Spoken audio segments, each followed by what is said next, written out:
Hey guys, it be Thursday, and I thought I'd do another thought piece because yesterday was a specific um, news story, and I can only do so much of those in a week because people get very emotional about them and very knee jerk, and I prefer to be able to engage with people on Twitter, and I can't do that if it's overloaded with people yelling at me because they've misunderstood something I said, or they're putting words in my mouth, or they're assuming intents I don't have. Even if they were accurate in their criticisms of my viewpoint, it's a real issue with Twitter that I don't know if you guys have ever experienced this personally, but Twitter can overload. And that means it puts this little tag where it says display more messages, or in some cases it just filters them and drops them completely. When you get over a certain amount of volume, you actually miss tweets, and then people get upset and feel like you're ignoring them, and then they have a bad experience, which wasn't fair because they were being decent and respectful, and they just got lost in the noise. And so I try to limit it. Even though they do get more traffic, I get tired. And me predominantly, I would rather build things slowly. I would rather pick up subscribers slowly, and do it in a way that maintains engagement with people, because I do advocate reasonable dialogue. And that's getting difficult because there is a point where you have to expand at a certain rate so that you make money. And this is an issue right now, and I've contemplated doing one of those please donate videos, but I don't want to do that until I actually have something set up for one-time donations.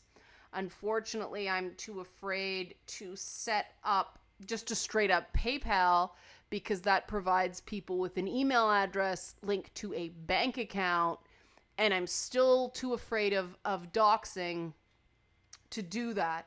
So if anybody has any suggestions about a way of accepting one-time donations on an ongoing basis, not through Kickstarter, because that's 30 days of nonstop just paying attention to the Kickstarter. And Kickstarters are specific projects. I need funds on an ongoing basis to continue doing this. But if somebody's got a funding model that allows the level of privacy that Patreon does, I would love to hear it, because that's the thing about Patreon that it actually does better than things like PayPal, is it actually protects your personal information. The way PayPal works is they have to verify an email address connected to a bank account, and that gives bad actors a starting point to tear in and get personal information. I'm not comfortable putting that stuff online, because the minute they get your banking information, then they can find out where you live, and once they find out where you live, then you're in a whole mess of problems, right? So that's something for another time, but please let me know, because it is becoming an issue. The other issue is this ongoing fixation on criticism. Criticism. And I don't quite understand the obsession with criticism as opposed to feedback. They're very different things. But people are obsessed with their right to criticize. And you hear handle criticism. You have to handle criticism. You have to be open to criticism. And the reality is that all criticism is not created equal, especially in the very real environment of persistent trolling that goes on the internet. Trolls, try to reel you in. They're not sincere about a debate, and sometimes it's hard to tell who are the trolls and who's not. And I don't like to just look at someone's profile and make assumptions based on what's on their profile, but it ends up putting me in a position where I'm used to, and that's what I want to get into here, legitimize some issues that I feel need less attention in the media. And that is a constant struggle with doing debate style dialogues. I think the best debates are done in a place where the two people debating have a basic level of respect for each other, because then they can disagree passionately without it getting personal. But I think also for me, where I'm coming from, because I deal with so much misinformation, there's a level of I have to pick and choose my battles and not spend all my time being in places where I could there's a high likelihood of legitimizing a falsehood. There's no point in me engaging in something like that, because what I find a lot of internet debates do is they just polarize people. I've been to properly run debates that use an Oxford rules system that basically mean that at the beginning of the debate, you're supposed to vote based on what your opinion is on the issue. So they get a baseline. At the end, you also vote. And whoever wins is the team that managed to change more people's minds. Now, if you're going to be political, and this is where the honor system comes in, and unfortunately it doesn't work so well in universities anymore, anybody who's been to a few of these and has a vested interest in the outcome votes against their conscience at the beginning, votes for their conscience at the end to skew the vote. But, those are bad actors, and there's only so much you can do. The idea is essentially sound, that there's no disadvantage to the viewpoint. It's all about who managed to persuade more people, which is how you get thought-provoking debates, right? The whole idea of a well-run debate is to provoke thought. And I pulled up this article back from 2008 because it was involving a controversy where people were protesting a mock trial of a public school teacher, a fictional public school teacher, who was fired for teaching creationism in biology class. And people objected to the idea that, there would even be a question of teaching creationism as science. And, you can see this line here: American society is having such difficulty having civilized debate. Universities need to promote forums for real discussion. Now, he was saying this, that there's no reason to be afraid of debating. You can see it here. Other people are saying, well, we need to promote real discussions by promoting real discussions, not by giving the lunatic fringe more airtime. And this is a difficult issue. Everybody has to decide for themselves. There's no easy right or wrong here, right? I mean, there's a quote from P.Z. Myers here, I personally am a big fan of. I'm not an atheist. I can still like the guy's opinions. Like, I think he offers something unique in terms of the high profile atheist thinkers, where he usually seems to be fairly moderate. I mean, everybody has weird opinions about various things, but I like the fact that he is usually moderate. And he was against this mock trial. Because he says, the superstition side gets to pretend they have equal status. And this is one of these times where I'm like, my opinion, naturally, my natural instinct is don't be afraid of a debate.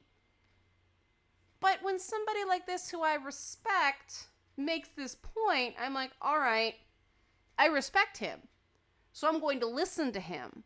And you end up in this really useful, place where you haven't had your mind changed yet, but you thought about it, you reconsidered it. And that's useful even if you don't change your mind. If you reaffirm your opinion, you still thought about it. And that shows you're actually taking a conscientious approach to it, instead of just getting wrapped up in identity politics or narrow-mindedness. Um, you know, and then there's this crazy thing, within the larger scientific community, the issue is settled, but in the public policy arena, it's not a settled issue. And that's, to me, that is not a persuasive argument, because why isn't it a settled issue if the larger scientific community seems to go, well, this is, science, but you're not dealing with apples and apples here. You're dealing with apples and oranges, and that's what makes these things so challenging, right? It's not good idea versus bad idea. It's free thought, good idea, versus, science versus, fairy dust, or whatever people will claim. And that is, science-based reasoning, good thing. Free thought and open debate, good thing. How do you choose? Well, it's very difficult. And I would say a university, in theory, should be the place to discuss these contentious issues. Now, unfortunately, we've seen more and more and more, universities might be becoming the absolute worst places to debate these contentious issues. And that's very, very sad. It means that universities are not doing their jobs, which is training people to think critically so they don't have to be afraid of contentious or even scary ideas. And I think back to some of the things I was exposed to in university, and looking back on them, was like, that was crazy. I had a professor insist that incest was just a social taboo, that had no biological problems with it. And I had another, I'm not even going to get into some of the stuff that the women's studies courses I took said, and it wasn't the course, it was the professor, obviously. But then I had really great challenging professors who got into the stuff that I was too young to understand at the time, but it stayed with me, the idea of the constructs of romantic love as a literary device versus familial love, or a more domestic love as literary devices, and how literature tends to create a hierarchy with romantic love at the top, and these other sorts of connections between people, non-sexual connections, if you will, they give them lower status. And at the time, you're a kid and you want that romance, and you're like, no, I can have it all, and the whole thing. And as you get older, you start going, you know what, that guy raised some really, really valid points. We don't stress familial, or what he called domestic love, as an amazing thing anymore. What he meant by domestic love, which is mature, committed relationships, which I'm now in one, and I get what he was saying, that, when you've been married to someone for, 15 years, it's been longer than that. My husband will remind me of that, but 15 is a nice round number. But it is different than the early stages of a relationship. You've been through a lot more. Things are a lot more complex. You know each other so much better. And society likes to tell stories of that breaking down. There aren't that many stories of long-term couples staying together through thick and thin. It's all somebody cheats, or somebody gets divorced, or something like that. It's all the breakdown of domestic love in the pursuit of romantic love. And being in a situation like, people are like, oh, you can still have romance. Yeah, you can. But, the reality is, the dog threw up or crapped on the floor or something like, there's nothing romantic about that. And that's the reality of living with someone on a day-to-day basis. But it is a fundamental glue in going forward, especially as you get older, that I don't think society gives enough credit for. And that is something I learned in university. The time I'm like, you're crazy. You can keep the fires going and the whole thing. And I wasn't old enough. But I kept an open mind. I listened, and I didn't just all of this, you're triggering me, difficult ideas. I'm like, all right, I'll argue some things. There's still some arguments I had in college that still irk me. I had a surprisingly intense argument with a professor about unreliable narrator structure in Victorian travel fiction. Stuff like Robinson Crusoe and Gulliver's Travels, where the narrator is the only person who can really corroborate, and strangely enough, they're the hero of the story. So I postulated that we should analyze these stories as a story about a story, not the facts of the story. So when you get into this, very silly stuff about all these so-called savage Africans bowing down to this white man like a god, well, that's what he's telling people. That's not what really happened. But nope, Professor wasn't having any of that. I still think he's wrong. And this is, when you go into the university experience already having a capacity for critical thought, these crazy ideas don't scare you, right? These difficult ideas don't scare you. And I mean, incest is a pretty touchy thing. That nowadays it would be, outrage and try to get the guy fired and all this stuff. At the time, we were all like, what's he on about? I don't know, but I hope we're not tested on it. And it didn't appear on a test, so all's well that ends well. It was just a comment made in a lecture. Now, the problem is that this is a debate paradigm. And a debate paradigm isn't to convince the person you're debating. It's to convince the audience. And that's not the same as a dialogue. A debate is basically scoring points to make people think. A dialogue is trying to achieve some consensus between two or more people, and it's a very different skill, right? I can't approach a business meeting or an organizational meeting the way I approach these YouTube videos or talk radio or something like that, where the idea is to keep people engaged and entertain and say contentious things to get people to call in, right? Because it's a call-driven format, talk radio, and I hated that. I hated that push for calls. I much preferred working for stations who are like, callers aren't listeners. We want listeners. Don't worry so much about callers, because, some talk radio stations are like, callers, callers, callers. The phones aren't lighting up. You have to push harder. Other talk radio stations are like, no, our listeners listen at work. They can't just pick up the phone to fight with you. So go ahead and talk to yourself for a, multi-hour shift. That's okay by us. And these are different philosophies. And, both have their reasons. I have a preference, but I'm not going to say one is wrong. It's just certain communication styles are more applicable to a certain goal. And I think, unfortunately, too often we use debate format like we have here when we should be aligning ourselves to a discussion format where we're actually interested on useful collaborative outcomes. And when we get into those outcomes issue, we get into the art of how to give constructive criticism. And people are getting itchy already, I can tell, because constructive criticism varies by culture. We have a much more positive thrust to our idea of constructive criticism in North America than other parts of the world. Criticism is more indirect in some countries. In other countries, the idea, why would I bother saying when you're doing something right? Assume you've done something right unless I say otherwise.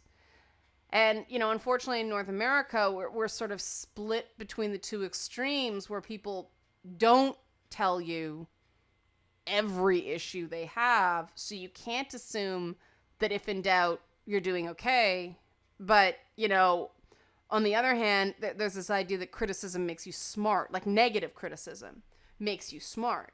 When you say criticism in a literary or media or academic definition, it means the good as well as the bad. A game review is a form of criticism, right? And you're not just supposed to focus on what's wrong with it. That doesn't help people make up their minds. The number of game reviews I've read, I just read one the other day where it focused on what didn't work, what didn't work, what didn't work. Okay, here's one thing I like. Here's 4 more things that didn't work. Here's thing I like. 5 more things that didn't work and I was disappointed with. This port wasn't good. There's frame rate issues. 8 out of 10. What? That review, the negative bent of the review did not match 8 out of 10, which to me means go ahead and buy it. It's worth your money. So these are the things where, to me, that review was not constructive. I'm left with a mixed message of how the reviewer actually felt about the experience. And, you know, it's sort of, well, it sucks, but go ahead and buy it. Like, that doesn't help me. Like, what? What did you like about it that you're actually giving this a recommended score? You know? So what's involved in constructive criticism? Now, this is contentious. Everybody's different. Different things work for different people. And this is why it's important to listen. And this is the difference between debate and dialogue. Debate is about talking points.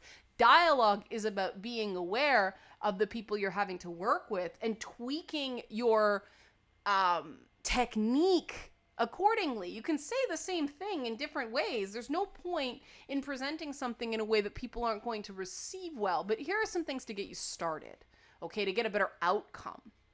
And then the feedback sandwich method is something that doesn't work very well on Twitter unless you're going to do multiple tweets.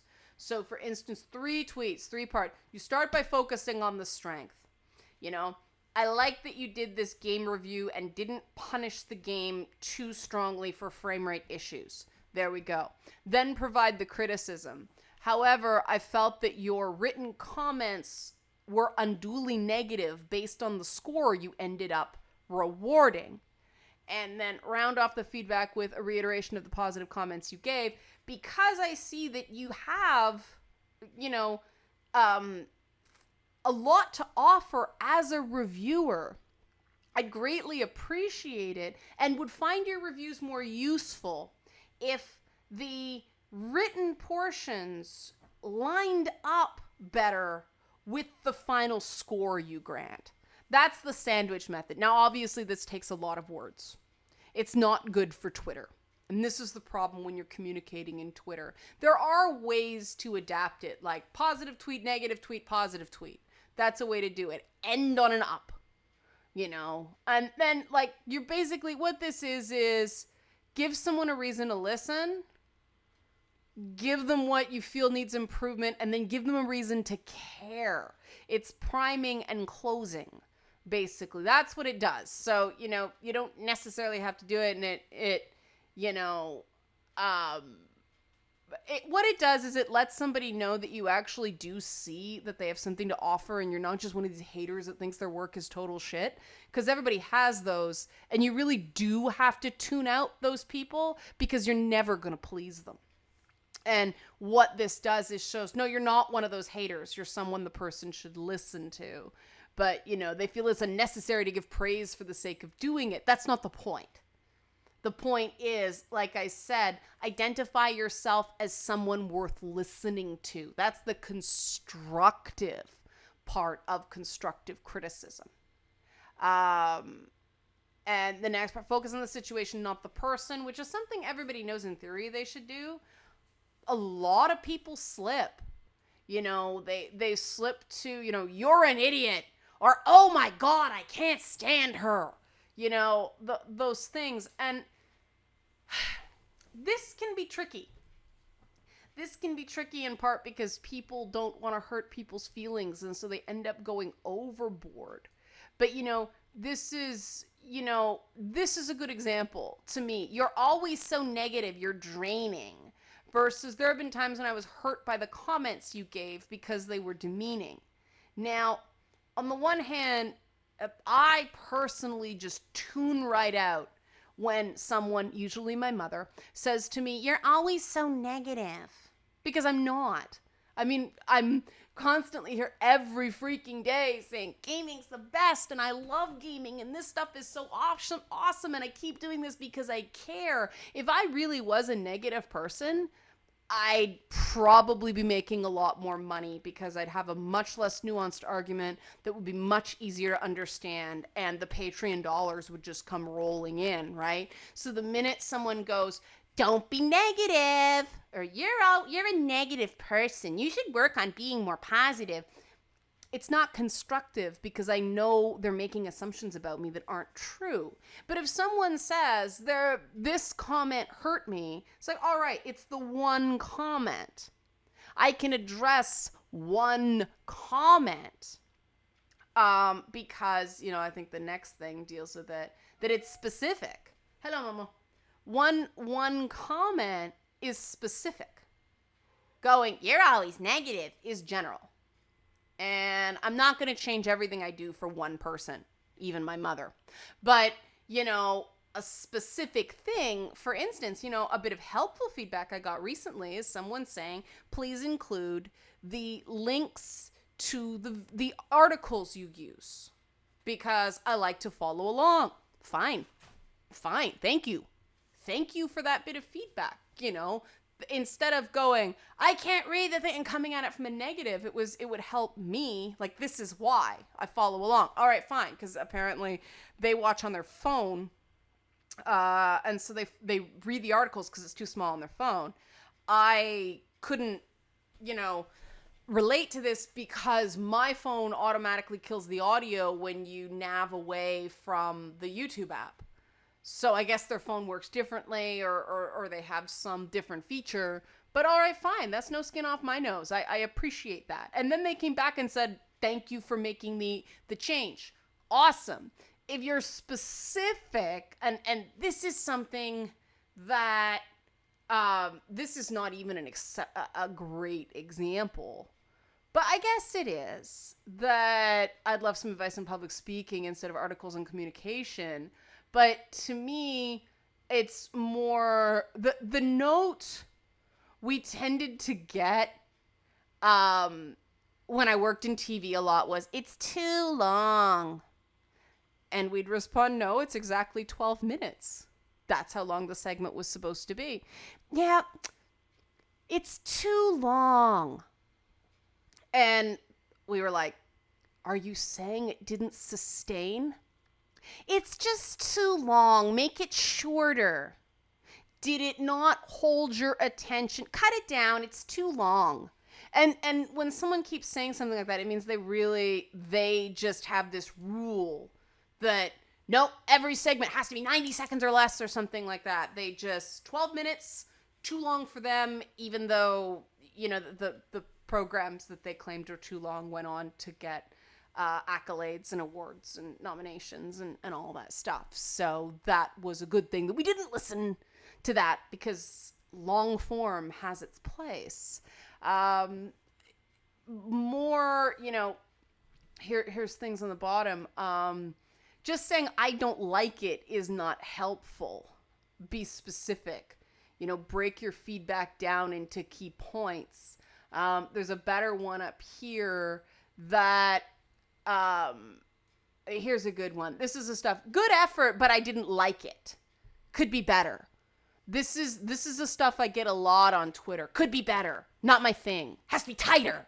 What does that mean? What?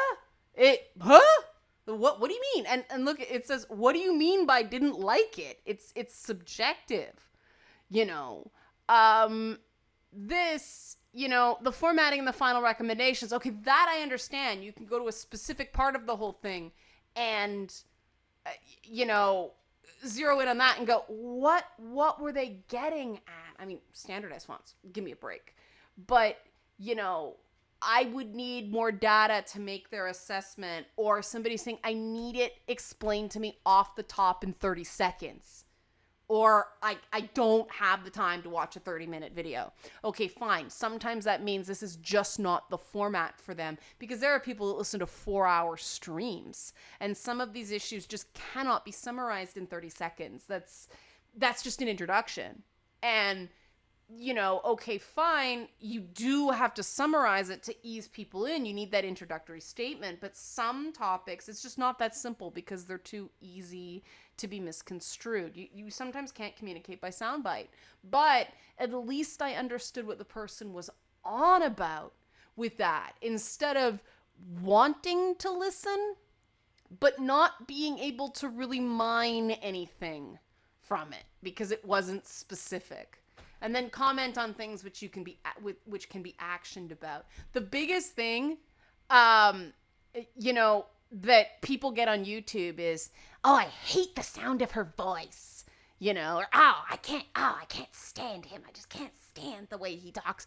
There's nothing a person can do about the way they talk, especially when they're speaking about unrehearsed material while playing a video game or navigating a screen. It's rubbing your head and patting your tummy at the same time. I guess patting your head and rubbing your tummy, I don't know. I just did it. You could probably hear the knock, but it's trying to do multiple things at once. And, those elocution lessons so I can sound like a proper British lady, don't really kick in when you're thinking on the fly.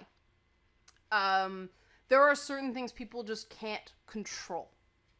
And taking issue with certain verbal tics isn't helpful, because what they've actually found is things like which anyone who takes a 3-week broadcasting course, like, you're not supposed to say that's changed in broadcasting a lot. And Howard Stern had a lot to do with that. I mean, Howard Stern belches on air too, but the point is that someone with perfectly clean speech, it's not as authentic as someone who's going in and approaching something cold. When you're thinking, you do tend to sort of go, it's verbal cues that you're not done your thought, right? Or that you're reaching for something.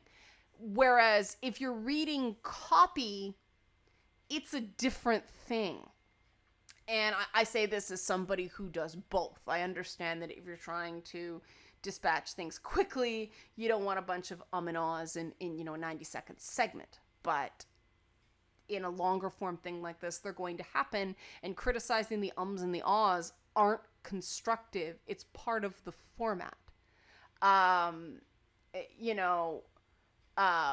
They talk here about singing style. Actionable critique would be comments about her singing style, her intonation, her inflection, and even her song choice. Critique that is not actionable, here we go, would be saying her voice is too husky, low, high, when it is something that can't be changed. And this is a big problem with criticism on the internet. Trying to force people into the box you feel most comfortable with is not constructive criticism. There's no point in telling a cow they should be a dog. Cows aren't dogs. So someone doing a freeform YouTube channel like this, why? Because I do more structured stuff on other services that people pay me for. It doesn't do me any good to say, well, I want it to be more structured. Well, fine, read my structured stuff. It exists.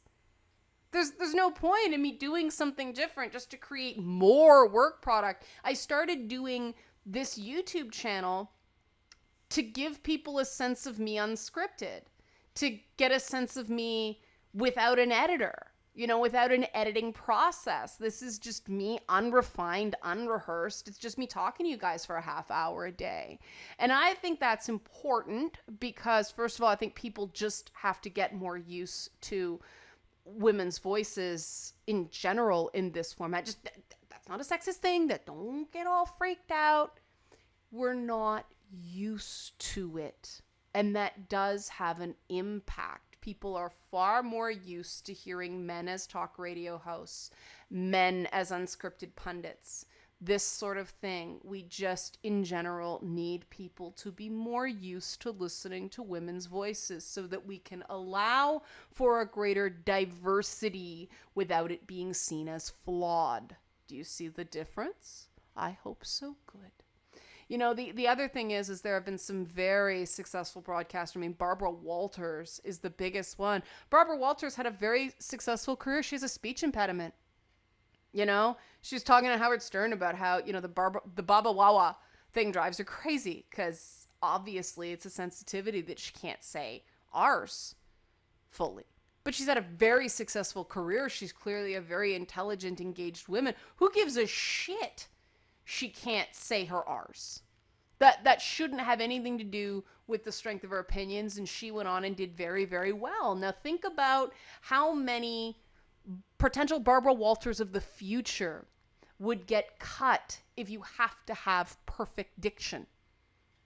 And this is the problem with forcing people into boxes. If you want a polished performance, you're not necessarily going to get the best ideas, because the best ideas come from quirky people, the people the status quo doesn't necessarily work for, right? And so we have to be very careful at tossing out unpolished ideas as being bad instead of just unpolished. The goal of a good manager, a good thinker in general, is to get that germ, that kernel of useful stuff. Is, okay, that thing that you said a minute ago, I want to go back to it. That comment on, say, gender performance versus gaze theory, or, player character agency hybrid, or whatever. I'm just pulling out my own pet theories because they immediately come to mind. Yes, Momo. Yes? Would you like to add something? Okay. Don't know if you guys heard it. Momo was squawking. But, I'm sorry. Vocalizing, not squawking. Squawking was judgmental. I apologize, Momo. But, a good manager goes, that point you made, I want to hear more about that.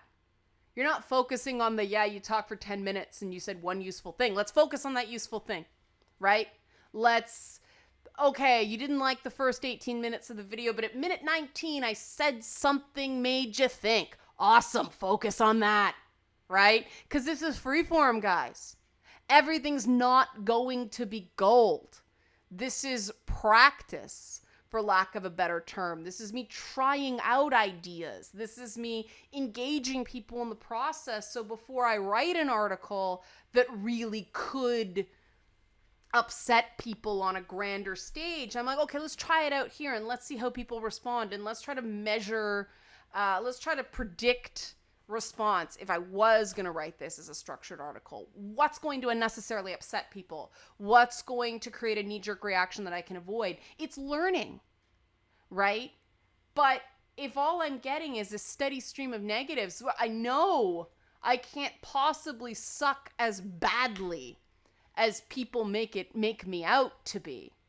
And I think that's the thing that makes me kind of different than a lot of other people who do this and don't keep going, is I've been doing this so long now that I've sort of got that fundamental underpinning of I can't suck as badly as people say I do, right?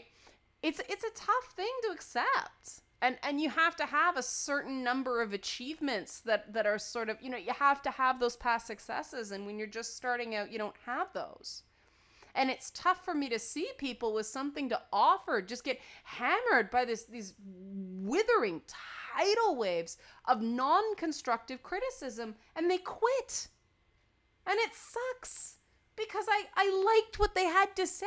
And I mean, I can still talk to them, yes, but the greater sphere of gaming thought is not benefiting from their opinions, because I won't say they gave up. They were forced out.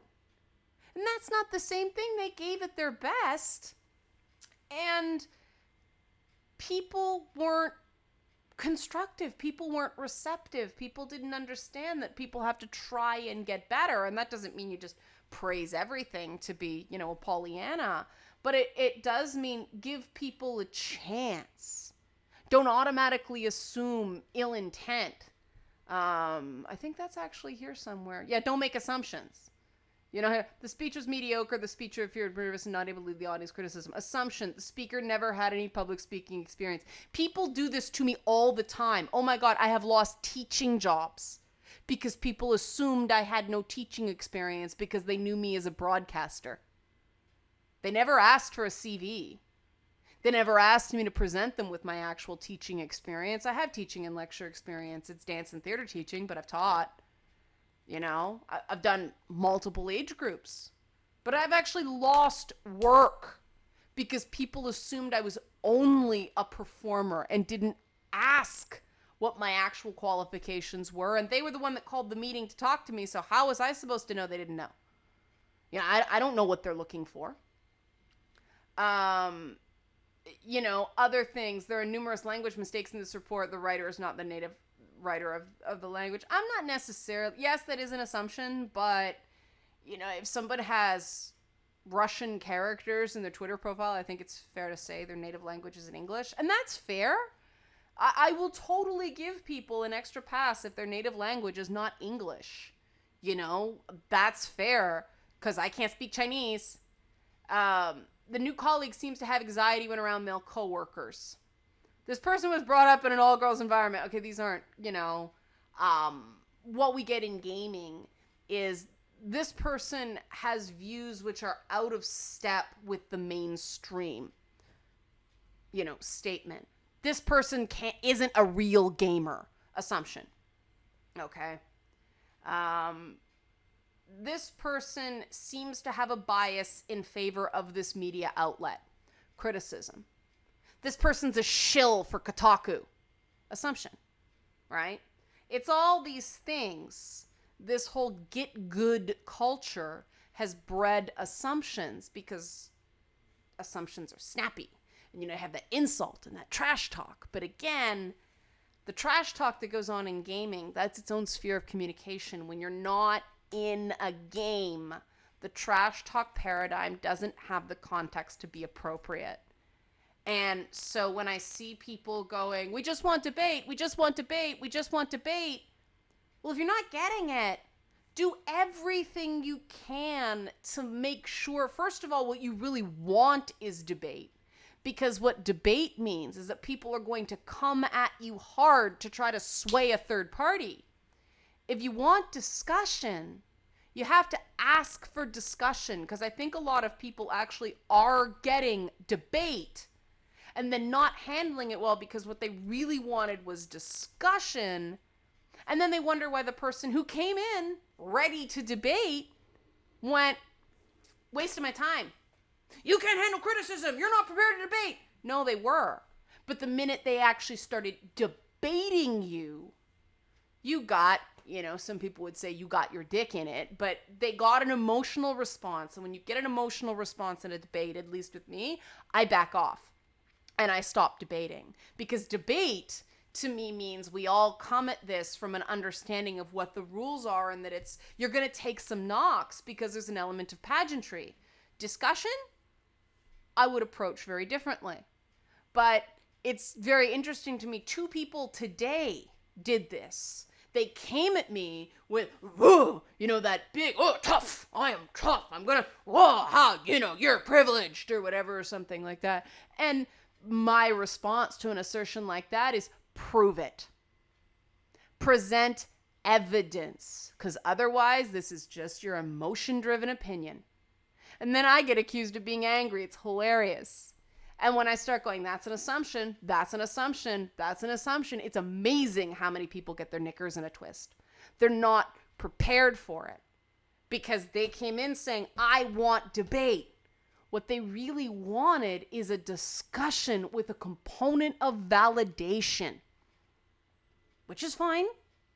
It's completely human to want that. But the moral of the story here, the too long didn't read, is be very sure of what you want before you start an either discussion or debate on a contentious issue. And be sure you're actually communicating in advance what your expectations are for the conversation.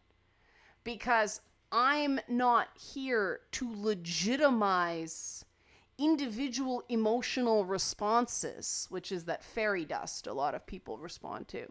I'm here to have a fact-based discussion that, yes, is rooted in compassion, absolutely. And, you know, a study doesn't mean, you know, 51% of people prefer this. I'm not going to ignore the other 49%. That's too large a minority, right? These are where sense and reason and rationality come into things. Thinking, being a thinking being.